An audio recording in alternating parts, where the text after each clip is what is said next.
Olá, meus amigos, estamos de volta aí para o nosso último bloco. Vamos encerrar aqui a nossa participação nessa preparação, nessa reta final. Eu sei aí essa dificuldade de estudar a lei seca, é uma atividade penosa que demanda muita atenção, muita força de vontade, muito esforço, mas a gente vai conseguir vencer. Tem que ler a lei? Tem que ler a lei. Vamos lá, o examinador também está dormindo com essa lei para poder fazer as 10 questões que podem ser importantes na aprovação de vocês. Então vamos continuar aí nesse capítulo 7, que trata das transgressões disciplinares. Já vamos começar aí no artigo 42. Transgressão disciplinar é infração administrativa caracterizada pela violação aos preceitos ou deveres da ética inerente à atividade militar, incorrendo o autor nas sanções previstas em lei. Vamos lá? Esse parágrafo primeiro aqui, gente, muito importante isso aqui, hein? A infração administrativa prescreve desde a data do conhecimento.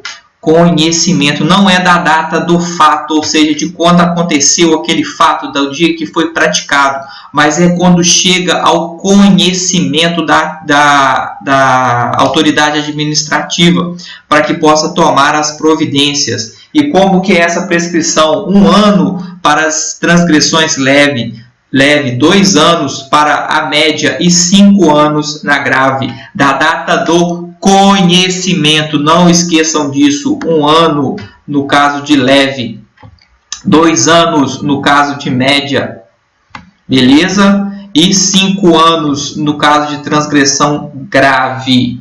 Parágrafo 2º, a instauração do processo disciplinar interrompe a prescrição da infração administrativa, ou seja, ela volta a contar de novo do início, não é suspensão, é interrupção. A instauração do processo administrativo interrompe a prescrição da infração administrativa. Gente, muita atenção aqui nesse parágrafo primeiro e nesse parágrafo 2º do artigo 42 do conhecimento, que vai contar a prescrição. A infração administrativa prescreve desde a data do conhecimento, e a instauração do processo disciplinar vai interromper essa prescrição. Beleza, gente? Muita atenção nisso aí. Vamos lá para o artigo 44.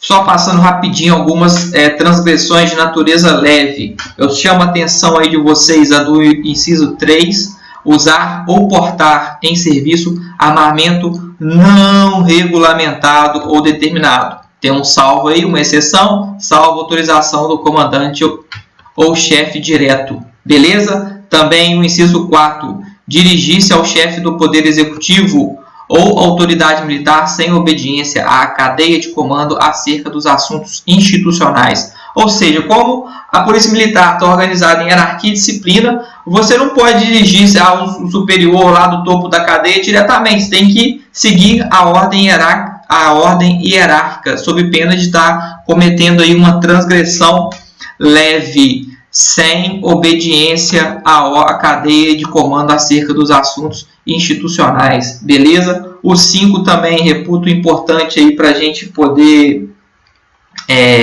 lembrar lá na hora da prova. Comparecer fardado em reuniões de caráter público, exceto quando em serviço. Então, se o militar não estiver em serviço e em reuniões de ordem pública, o militar não deve estar lá fardado, exceto se ele estiver cumprindo a sua função. Beleza? Acho que são essas que eu deveria destacar, sem prejuízo de leitura atenta de todas, hein, gente? Não vamos deixar de ler, não vamos. São transgressões de natureza média. Destaco aí a do inciso 1, que já caiu em prova. Concorrer para a discórdia ou desarmonia entre militares, ou cultivar ou incentivar a inimizade entre integrantes da corporação. Muito importante isso aí, gente. Vamos gravar, essa já caiu em prova, pode voltar a cair de novo. Inciso 3. Dificultar ao subordinado a apresentação de recurso disciplinar. Então, e em uma apuração de transgressão disciplinar, algum processo administrativo, deve ser garantido lá ao militar o contraditório e a ampla defesa. Se isso for dificultado através algum obstáculo para que ele venha a interpor recurso disciplinar. Isso vai ser uma transgressão de natureza média, não é isso? Média, estamos lá na média. O inciso 8 também, esse é importante, conduzir viatura militar sem pertencer ao quadro de motorista ou pilotos da corporação ou sem fundamento, uma exceção aqui, salvo em situação de comprovada necessidade ou por ordem superior. Então, não é nunca, vai ter que uma exceção. O 9 também, desconsiderar a autoridade civil ou militar ou desrespeitar qualquer agente público no exercício de suas funções. Então, aqui, desconsiderar a autoridade civil ou militar, não é só militar. Vamos atentar para esses detalhezinhos aí. Esse 11 também, permutar serviço sem permissão. Aquele que está escalado para algum serviço, faz a troca com o seu companheiro sem pedir lá a permissão da autoridade competente. Também, natureza leve. O 12, dar entrevista, publicar ou fornecer dados sobre assuntos institucionais, sigilosos ou não. Não só sigilosos ou não. Sigilosos ou não. Preste atenção nisso. Sem autorização superior, ou seja, a Polícia Militar tem um órgão de apoio lá, se eu bem me lembro, que vai tratar sobre assessoria de comunicação. Então, ele que vai fazer dar essa publicidade aos assuntos institucionais. Não cabe aí o militar individualmente fazer isso. Vamos lá para o 22 também, acho importante, falar ao celular quando na direção de veículo, na direção de viatura militar, também não pode. Vale aí para os militares também, vamos lembrar disso aí. O 25, violar ou deixar de preservar o local do crime ou acidente, ou seja, você não pode nem violar e nem deixar de preservar, para garantir que a eventual perícia que seja necessária se realize lá sem qualquer alteração do local do crime. Muito importante isso aí. O 30 também, destaquei aqui para vocês, utilizar de qualquer meio de comunicação para transmitir mensagens ou imagens ofensivas à moral ou à dignidade de qualquer pessoa ou de integrante de qualquer instituição. De qualquer pessoa ou integrante de qualquer instituição, não é só da instituição militar. Esse foi o 30. O 31, conduzir viatura militar sem possuir habilitação específica. Aqui já é um pouco diferente da que nós vimos. Aqui é sem possuir habilitação específica. Lá era sem compor lá o quadro de motorista. Aqui é sem possuir habilitação compatível com aquela viatura, salvo estado de necessidade. Também aqui tem uma exceção a justificar. Beleza? Vamos lá para a de natureza grave. Uma que eu destaquei aqui para vocês. Vamos ver que o inciso 2 já caiu em prova, pode voltar. Se chamou a atenção lá do examinador anterior, pode voltar a chamar a atenção de novo.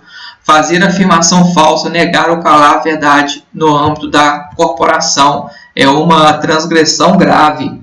Outra que eu destaquei aqui é do inciso 5. Exercer ou administrar o militar em serviço ativo ou outra atividade profissional. Ou seja, ele não pode ter essa cumulação aí, beleza? Legalmente vedada ou incompatível com a profissão de militar estadual, que cause prejuízo ao serviço com emprego de bens do Estado. Destaquei também o inciso 6, utilizar-se de profissionais ou recursos logísticos da administração ou sob sua responsabilidade a fim de atender aos interesses pessoais ou de terceiro. Isso aqui também pode vir a configurar crime ou, além de transgressão disciplinar, também ato de improbidade administrativa.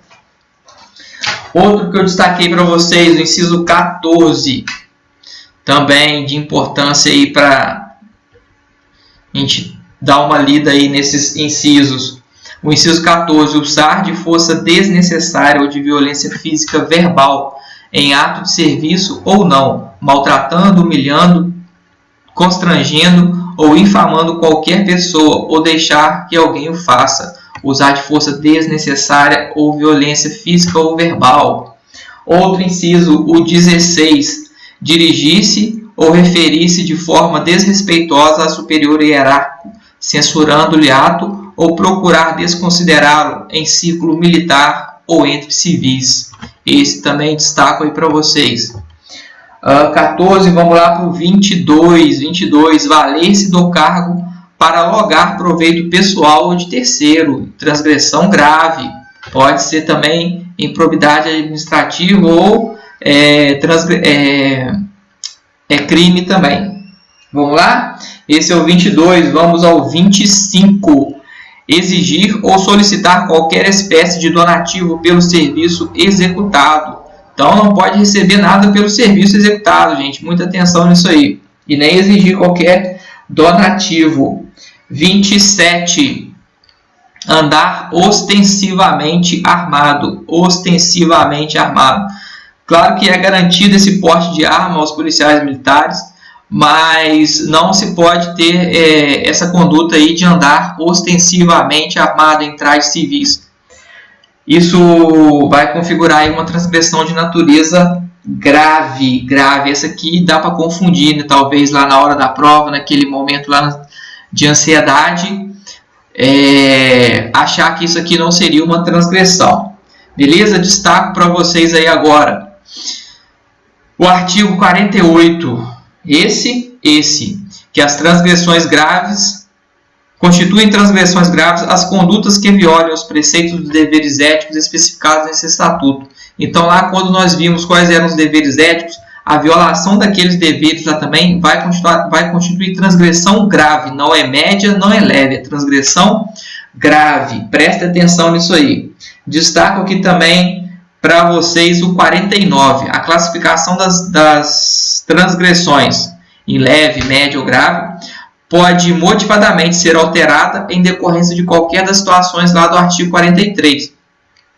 Então, não significa que você cometeu uma infração, uma transgressão, que está lá classificada como média, dependendo a forma como ela foi cometida, o que vai ser considerado pela autoridade que vai julgar, ela pode ter essa alteração em decorrência lá de todo o que prevê lá o artigo 43. Beleza? Vamos seguir agora processo administrativo. Gente, aqui a gente não tem muito tempo não, hein? É pé no acelerador, vamos lá, caminhando adiante. Vamos falar um pouquinho aqui do processo administrativo. O processo administrativo pode ser através de sindicância, ou do Conselho de Justiça ou disciplinar.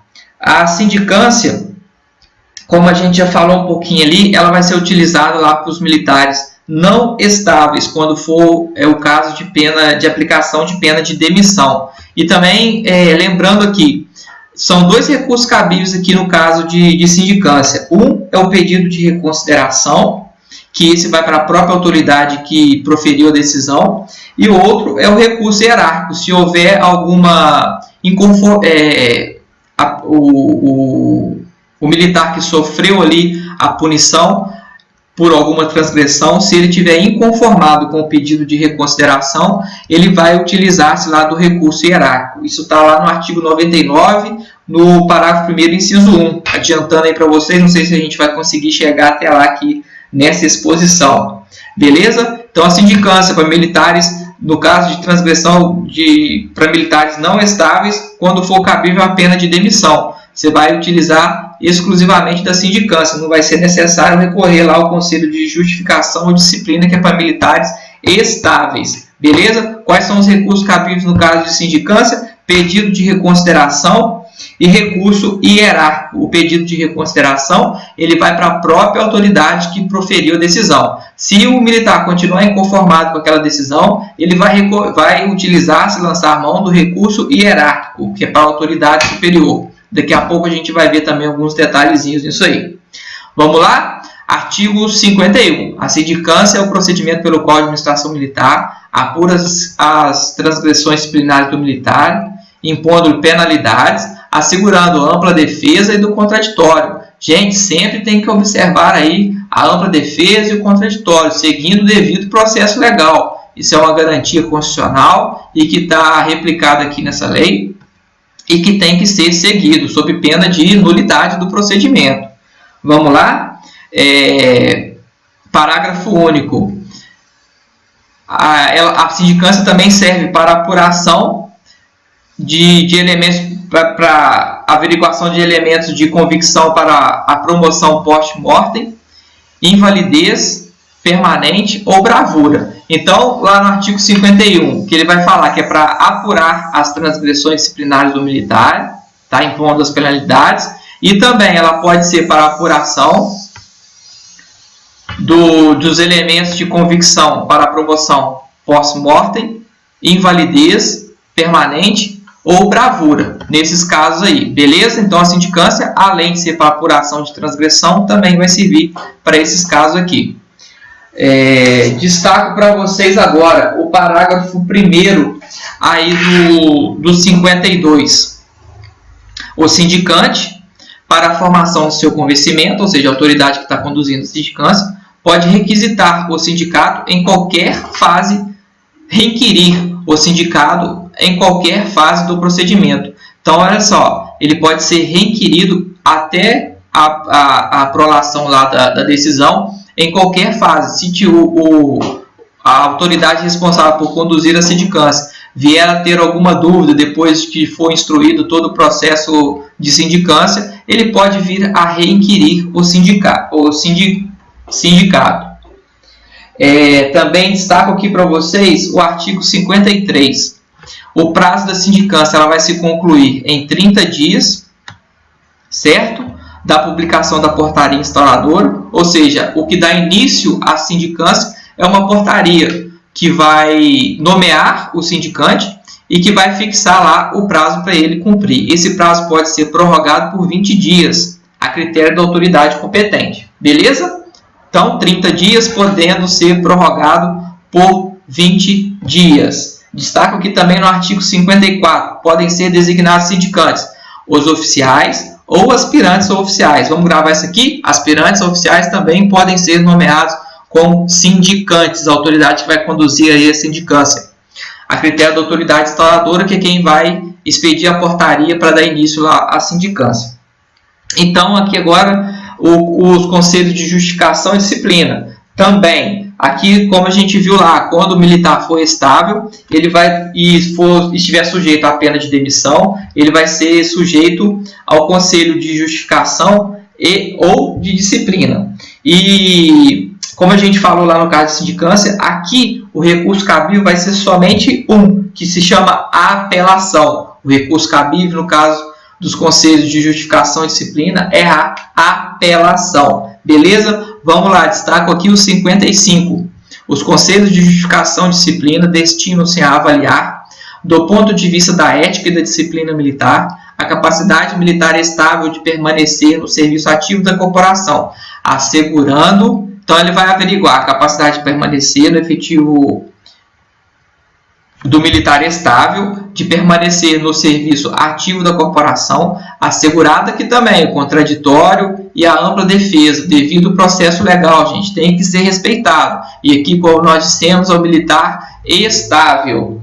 Destaco aqui agora para vocês o parágrafo 1º. O oficial acusado é submetido ao conselho de justificação e o praça ao conselho de disciplina. Então, o que faz a diferença de um conselho para o outro? O de justificação é para quando o acusado for oficial, o de disciplina se trata de acusado praça. Entenderam? Porque onde que está essa diferenciação? Qual que vai ser usado para cada um? Conselho de justificação para o oficial, conselho de disciplina para as praças. E só lembrando, conselho de justificação ou disciplina é para o militar estável.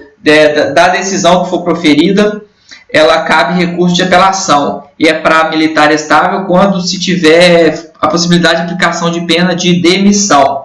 Vamos lá, parágrafo 2º também. Aplica-se os procedimentos dos conselhos, que se trata esse artigo, aos militares reformados e na reserva. Então não é só militares da ativa não, hein, gente?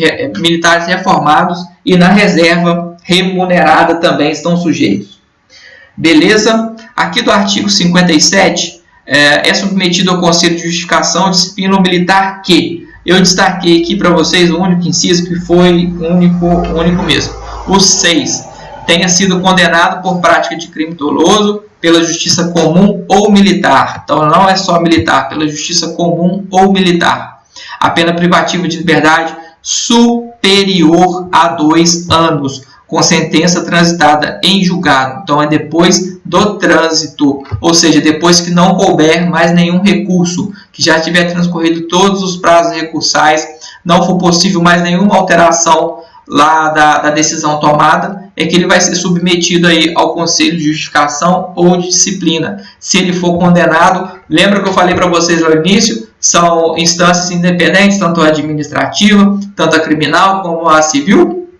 Aqui ele foi condenado na penal e vai ser submetido ao conselho de justificação ou de disciplina, dependendo se for praça ou se for oficial.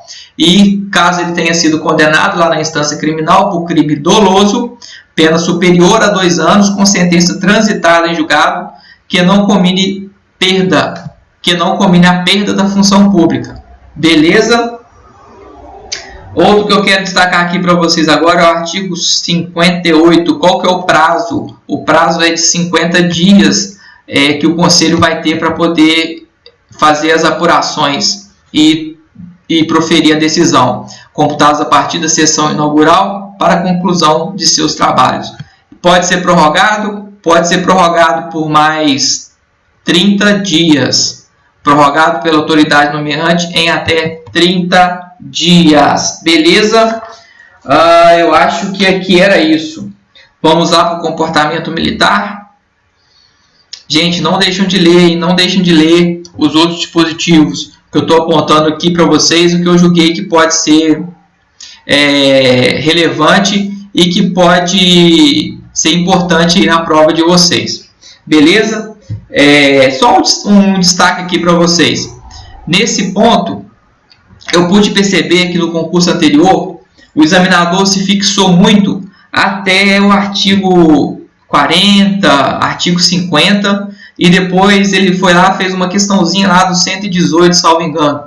Então ele pegou bem no iniciozinho aí. Então vamos dar uma atenção aí, que pode ser de novo que quem for fazer as questões se apegue de novo nisso aí. Não é garantia que não tem como fazer futurologia, mas vamos dar uma atenção para essa parte inicial da lei aí. Talvez o examinador volte a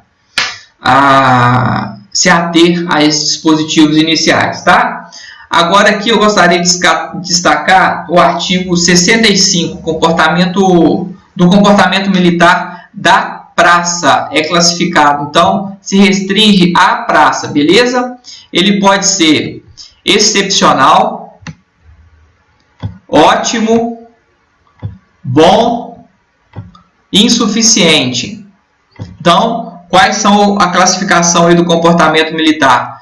Da praça, atenção nisso, hein, gente, da praça, pode ser excepcional, ótimo, bom ou insuficiente. Para ser excepcional, período de 8 anos de efetivo serviço, não ter sofrido qualquer punição disciplinar, para ele ser classificado como um comportamento excepcional, 8 anos, não sofrido qualquer punição disciplinar. Ótimo, período de 4 anos, tendo sido punido com até uma detenção. Não é com uma detenção, mas até uma detenção. Bom, quando no período de 2 anos tenha sido punido com até 2 prisões. Insuficiente, quando no período de 1 ano, sendo punido com até 2 prisões. E aqui que eu deixei de marcar, comportamento mau, no período de 1 ano, punido com mais de 2 prisões. Beleza? Acho importante esse artigo aqui para vocês. Vamos lá para o capítulo 9 agora, das reposições e indenizações. Só para tratar aqui com vocês, que eu quero falar, é aqui no parágrafo 1º do 66. Para fins dessa lei, considera-se reposição a devolução de qualquer parcela recebida indevidamente pelo militar. Então, se chama reposição, essa devolução que o militar pode vir a ser instado a realizar. E essa reposição, ela vai ter um limite que é tratado aqui no parágrafo 2º, em parcelas cujo valor não exceda 25% do subsídio do militar. Pode ser em parcela única? Pode ser em parcela única, quando constatado o pagamento indevido no mês anterior do processamento da folha. Beleza? Vamos prestar atenção. E indenização vai ser o ressarcimento por prejuízos a que der causa. Ou seja, o militar que der causa o prejuízo, mesmo que seja dolosa ou culposa. Então, mesmo que seja uma dessas duas possibilidades, dolosa ou culposa, a indenização vai ser cabível por prejuízo a que der causa. Vamos lá, e nesse caso aqui, o parágrafo 3º, quando trata das indenizações, ela é feita em parcela, cujo valor não exceda a 10% do subsídio do militar. Vamos lá? Então, as indenizações em parcelas que não excedam a 10% do subsídio do militar. Muita atenção nisso aí, gente.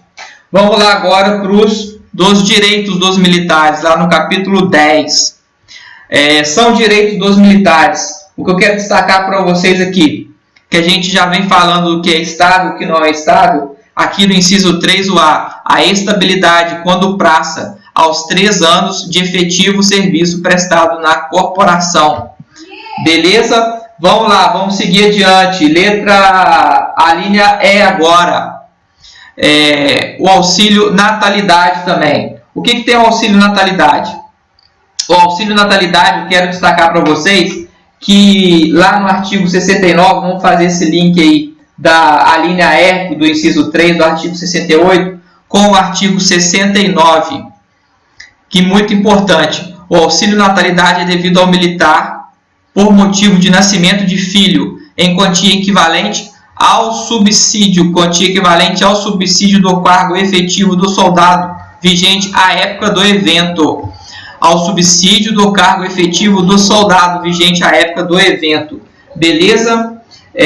O auxílio natalidade não é devido a mais de um dos pais. Ou seja, se o pai e mãe forem militar e a mãe o casal venha a ter lá o filho, auxílio natalidade não serão devidos 2 auxílios natalidade. O auxílio natalidade vai ser somente um. Não é devido a mais de um dos pais. Somente vai ter um subsídio, mesmo que os 2 sejam militares. E no caso de parto múltiplo, gêmeos, trigêmeos, assim vai, o auxílio é acrescido de 50%. Muita atenção nisso aí, gente. Vamos voltar lá. Agora, do outro que eu gostaria de destacar para vocês é o auxílio funeral. Tá? Auxílio funeral de muita importância. Do artigo 71. O auxílio funeral é devido à família do militar, ativo ou inativo falecido, no valor equivalente ao seu subsídio ou provento. Subsídio ou provento. Então, vamos lá. Essa aula aqui é muito importante, gente. Vamos lá, vamos gravar isso aqui. O auxílio funeral é devido à família do militar ativo ou inativo falecido, no valor